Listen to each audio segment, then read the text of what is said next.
Welcome to Chasing Hard podcast. I'm Lori, your host, and today I am thrilled to have Amanda with me.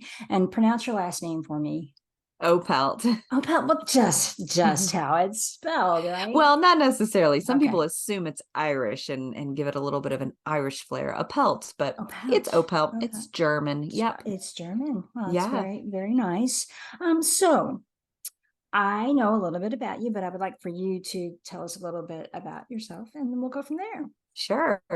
Yeah. So I live in the northwest corner of North Carolina, here in Appalachia, a little town called Boone. And I live here with my husband of 14, I think it's like 14-ish Ish, years, okay.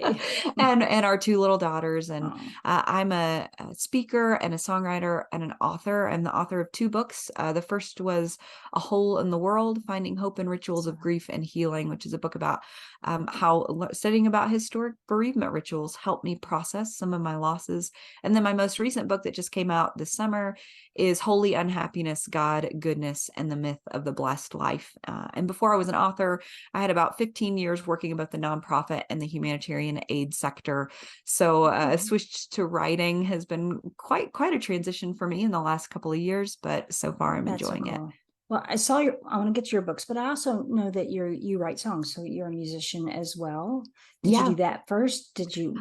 How did that work? Yeah, I've been songwriting. I mean, songwriting really began as a way for me to kind of process my teenage angst Yep. back in the late 90s. And Mm, so, I've been songwriting for 30 years now, probably I love it. just about. So, it's kind of a fun side hobby. I do have my music on like streaming platforms and Oh, Spotify, but it's occasionally I will play gigs and do things like that, but it's kind of like a fun trumped up hobby at this point. well, that's cool. I like that. I have musician parents. My sons are musicians. I Ah, sing a little bit. I took piano lessons, but like I don't know anything on there, but can't even pick out chopsticks or whatever. But chopsticks so is hard. Chopsticks is hard, so that's fair.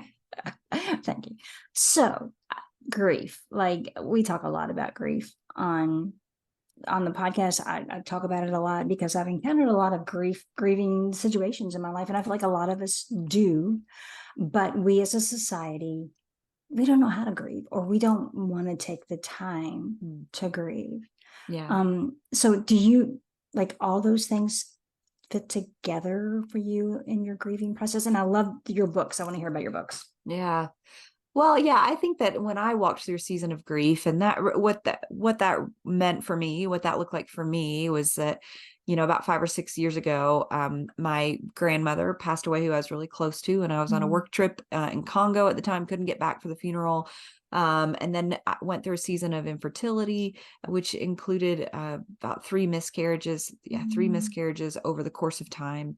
And then probably most catastrophically was the loss of my only sibling, a very sudden death. She'd been perfectly healthy, and she died after experiencing a brief illness, and left behind a 3-year-old and an 11-month-old.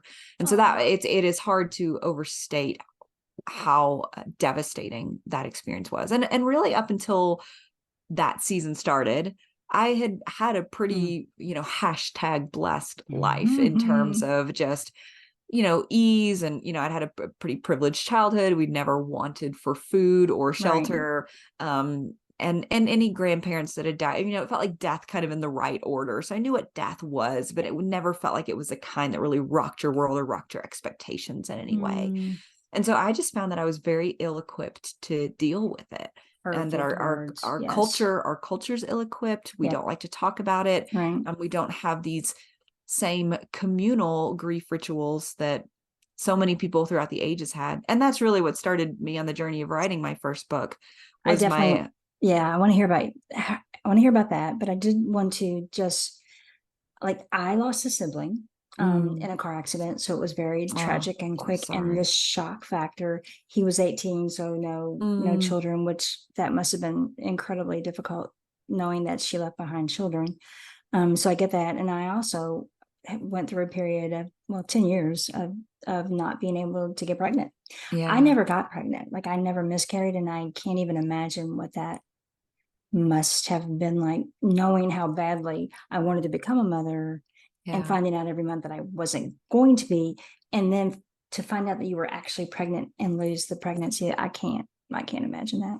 Yeah. Yeah. I mean, it was hard. And you look at these things that happen. Like, you've heard of people who struggle with infertility. You've Right. heard of people who tragically lose a sibling in a car accident, and what, gun violence, whatever it may be. And you just always think it's going to be someone else Right. Oh until yeah. it's you, and you think, oh, I'm that person now that's had Yes. multiple miscarriages. I'm that person that That's crazy. lost a A sibling sibling. unexpectedly, and in under 40, and so it's Hmm. just, then it takes you a minute to just get It reoriented does. after the shock of realizing how vulnerable we all are. We are. And it changes you. Yeah. Like it changes your family, it changes the dynamics of your family, it changes you. And that's not always a bad thing because we grow from those bad things. But then we have things that we haven't even talked about. I mean, death isn't the only grief thing there is. There Yeah. are jobs, relationships, money, health. There are Yeah. so many different things that we need to grieve. And I think as a society, we don't. Like, Yeah. that's life. I don't have time, and we just get on with it. So how did you these what's the word, the process of traditions of Yeah. grieving, how did you come across those? Yeah, it was kind of interesting. I sometimes joke that, how our phones kind of know us better than we know Oh ourselves yeah. now. It's like the algorithm's like onto us. Well, I think my phone knew I was grieving somehow, because on my news feed popped up an article about strange and historic bereavement rituals from across cultures and across time.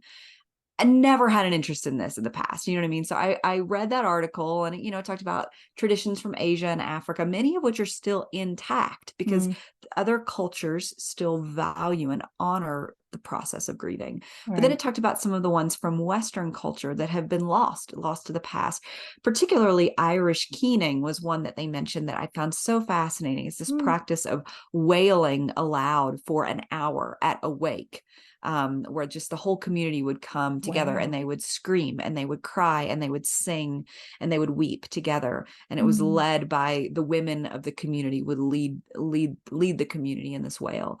And so that was a thread I started kind of pulling on, and I became interested. And then I learned about a bunch of other strange rituals, like telling the bees, where you go, if a family had a beehive, you had to mm, go and tell the bees that the person had died, or else the mm. superstition was that the bees would fly away. I was really interested in that one because my husband's a beekeeper. That's so And so, cool. yeah, so and just superstitions, Right. Right. some of them were just practices, traditions. But as I learned about them, I realized each tradition spoke to an emotion in us that we deal with in our grief. Um, And so it was through the study of these traditions that I just learned a little bit about what was going on in my heart. Like, grief is mm, chaotic. If you've yep. ever experienced grief, you know how chaotic it is. Hmm. It somehow helped me categorize and name That's a little bit good. about what I was going through. And that at that time, COVID-19 had just kind of hit the whole world by storm. Right. And so I asked my publisher if this would be a helpful, if my personal reflections could potentially be a book. And I talked to my agent about it, and she said, well, give it a shot and Yeah. see if a publisher would want to publish a book about strange historic grief rituals. And sure enough, there was a lot of interest in it. I'm And that's how that book sure. came to be. That's really cool. Um, Gosh, so it's recent. Like, this is all new, and you've written two books in that Yeah. period. Yeah. So, I mean, honestly, the book I just published was a book I started working on a long time Gotcha. ago. Before my sister had passed away, she was actually working on it with me a little bit. She's Mm, giving me ideas. And so that book was partially written, and then was obviously interrupted by her loss and mhm, everything that ensued in the aftermath of her loss. I set it aside, I put it in a file on my computer. And then as I started, just, I've always been a creative person. Like, mhm. creativity has always helped me kind of process what I'm going through. And so I was processing that loss and learning and reading books. I mean, you should have seen the pile of library books on my coffee So, table, really strange books like the Victorian Book of the Dead and Death in Early America and Death in wow. Appalachia. My husband was like, this is getting really dark, Amanda. I was like, Right. Yeah. I know, but I'm so curious. It's so fascinating. And so both of Mhm. those books, were already partially written when my agent and I went to a Okay, publisher. And so I was able to kind of crank them out pretty quick. But I will sure. say, if there are any writers listening, I'm not sure I would recommend writing 2 books in 2 years. No, It's a pretty tough. It was a big bite I'm to chew. sure. So I haven't published it yet, but my book is almost ready to publish, and I've seriously been working on for 8 years because yeah, I've rewritten it so many times, and it's probably the book that I've read the most. Like I'm so yeah. sick of it, Oh, but sure. Yeah, there, and I realize there comes a point when you have to be done. Like there's yeah. always something more you can say or a better way to say it, but at some point you have to be You done. do have to release it. Yeah, that's right. Yeah. But I mean, and I have another, I think a devotional is coming after this one's published. So Mm, I have the bug, so I'm going to do yes. that. But I think it's so cool that I've not done a lot of research. I can't even imagine writing a book and doing the research behind that. But I do love not the topic. I do though. It's needed. I love the topic. I have a a psych nurse friend who said her saying was she's no longer with us, but she always said those who grieve well live well. I think Mm, that's very true. And then she said that it takes 3 to 5 years to grieve a loss, depending on what the loss is and how close yeah. you were.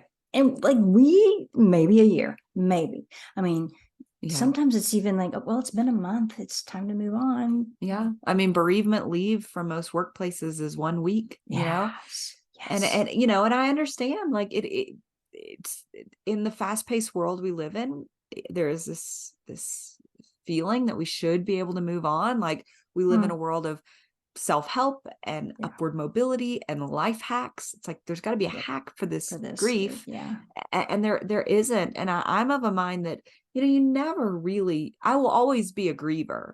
Like as long as I live, I will love my sister. And so as right, long as I love her, I will grieve her. And yes, so it's not a matter of timeline. I mean, I've mm-mm, stopped trying to assign timelines to normalcy or things like that. right, I think it's more just developing. You don't move on from, you move on with, and you develop mm-hmm. the muscles you need to carry I the love that. grief. Mm-hmm. And so I think yes, I think there is a point where after 3, maybe 5 years, you've developed these Yes, the skill set that you need, the right, muscles that you need to carry it and to function well in life again. mm-hmm. But it certainly takes time. It does. And I know with my brother, and my brother's been gone for 43 years, so it's been a Mm, long time.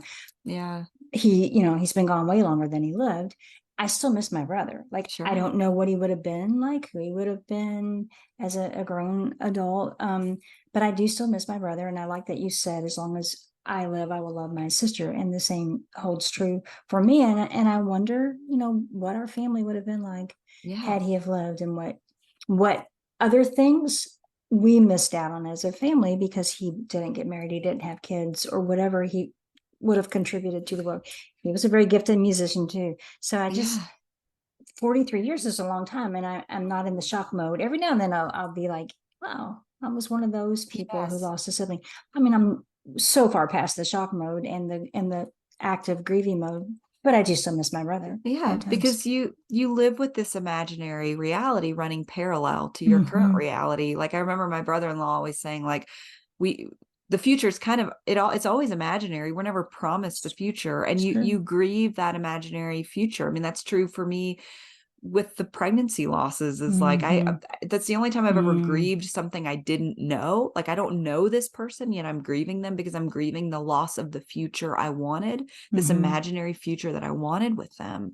And it's same with my sister, same with Rachel. It's like I think of, oh, every time I buy a new outfit that I like, I want to send a Oh, selfie of myself with it, you know what I mean, oh, little right, stupid things. Or right. like caring for my parents as they get older, I want her here to help To with that, help, to yeah. experience that, to give me her wisdom in that, like holiday, all these things. And you just, that future you hoped for always lives in your In your mind, and you brain. wonder what could have been. And so Right, you daily, as your life unfolds, you daily grieve the new things that you're missing without that right. person. So, and I hear a blessing in all of this because you were very fortunate to have a good relationship with your sister. I mean, Yeah. I don't have sisters, I have brothers. Mm. So I have no idea what that sister bond is like. And I know sisters who can't stand each other. Yeah, yeah. So like to me, that is like the blessing that you had her in that capacity as a friend and a sister. Even though I know it still hurts and you still miss her. Yeah, exactly. It's like I would absolutely endure the pain of losing her all over again to have the gift of having known her. It was Sure, absolutely worth it. I mean, it's that sure. whole, like, it's better to have loved and lost than never to, I mean, It's the than whole never to have thing. loved at all. I mean, I it's know. the aphorism's absolutely true. It's the sucky part of the truth. So what else about you? I know you're more than just about grief. Like, so you're a speaker. Do you speak on grief? What else do you do? Yeah, I don't speak to, well, I speak actually quite regularly at my church. We have Mm-hmm. a teaching team is how we approach the pulpit on a Sunday morning, is we have a team of people Hmm. that teaches, that have some, training and theological training that we kind of share notes every week and check each other on our work and challenge each other and offer suggestions, and then we take turns at the pulpit per se. That's So so I do cool. that regularly. But then occasionally we'll speak at different events. I don't like to travel too much right now because my kids are small and Yes. therefore I'm tired. We're all Yes. tired, and Yeah, traveling can be challenging. for But sure. I do love to meet different kinds of people. I just got back from South Bend where I spoke at a church and met Hmm. some lovely people there and spoke at a couple of events with them.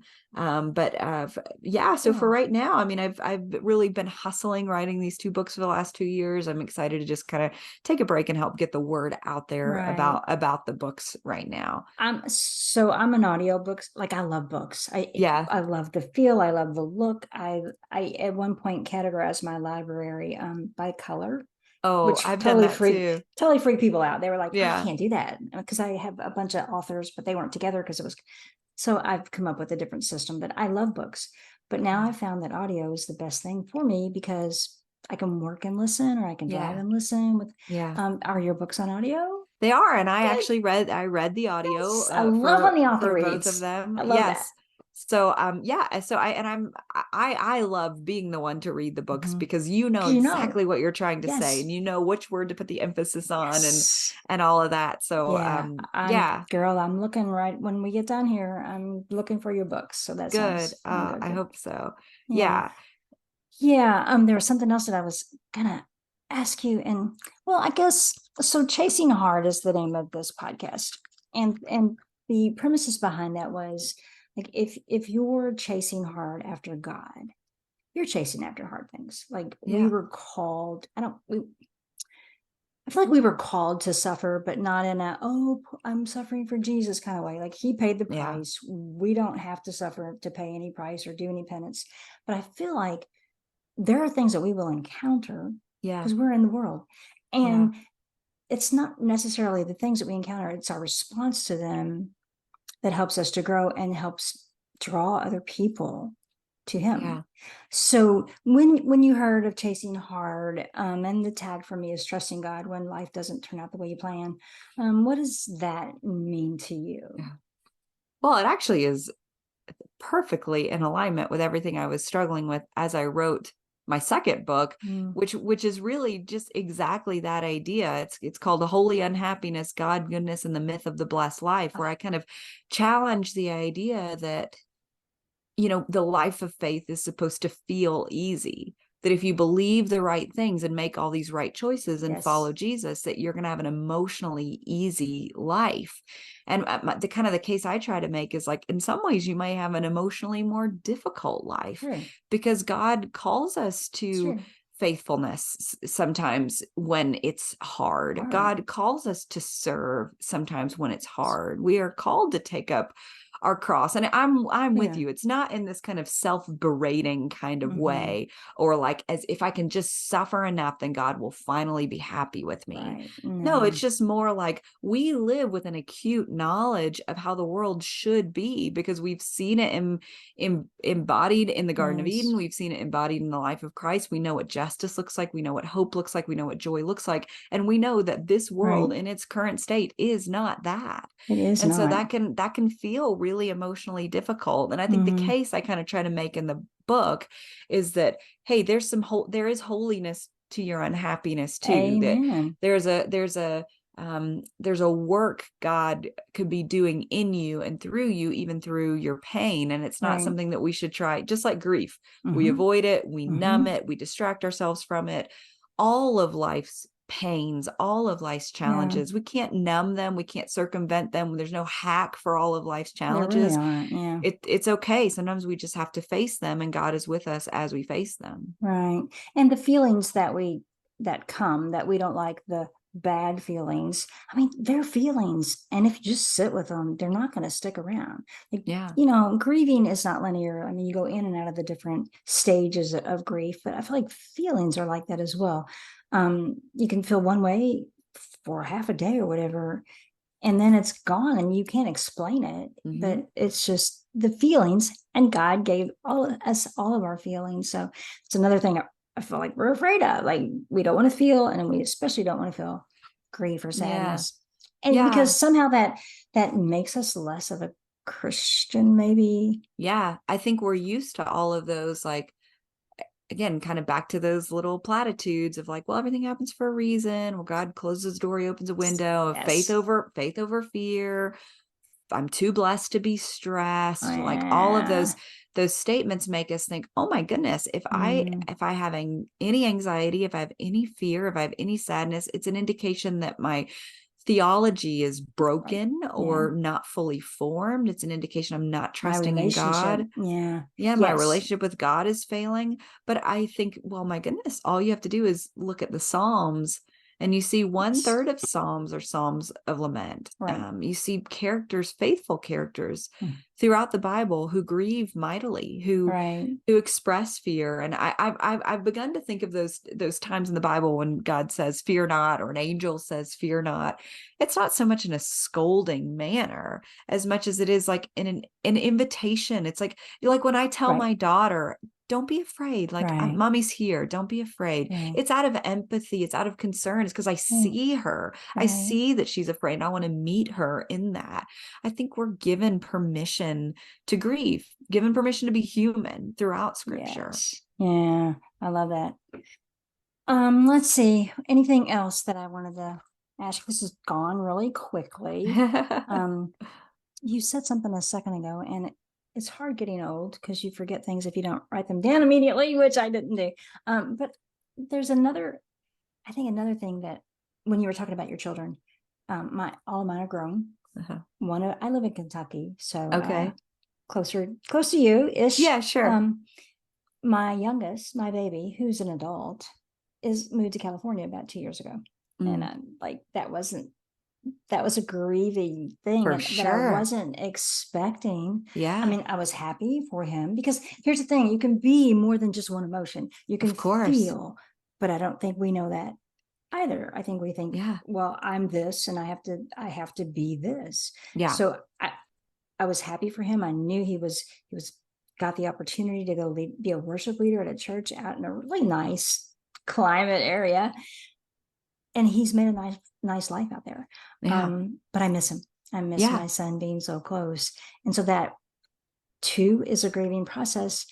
As I'm rejoicing for him, he met a girl, like he may live out there Yeah. forever. So it's all good. There's always, I guess, blessings, and even in the hard times.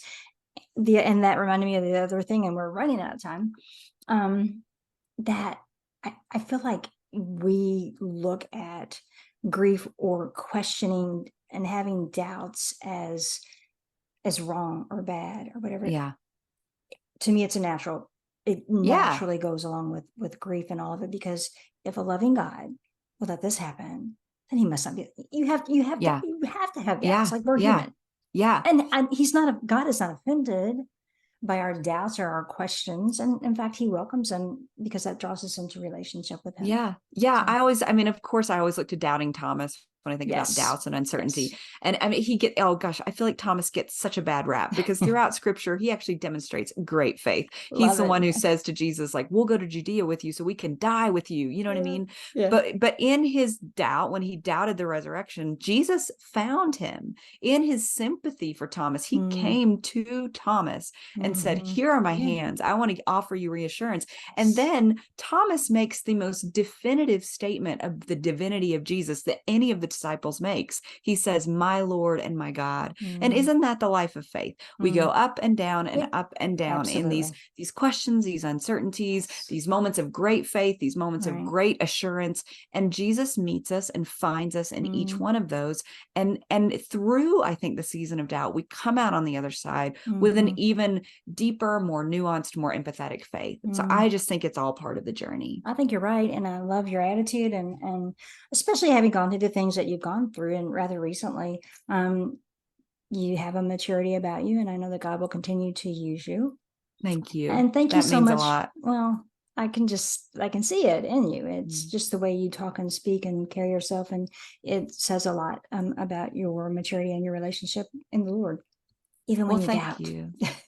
Well, thank you, Lori. It's a joy to talk to you today. Well, thanks for being on, and yeah, I'm excited to having gotten to talk with you this brief time. Yes. Thanks for joining us, everyone. See you next time.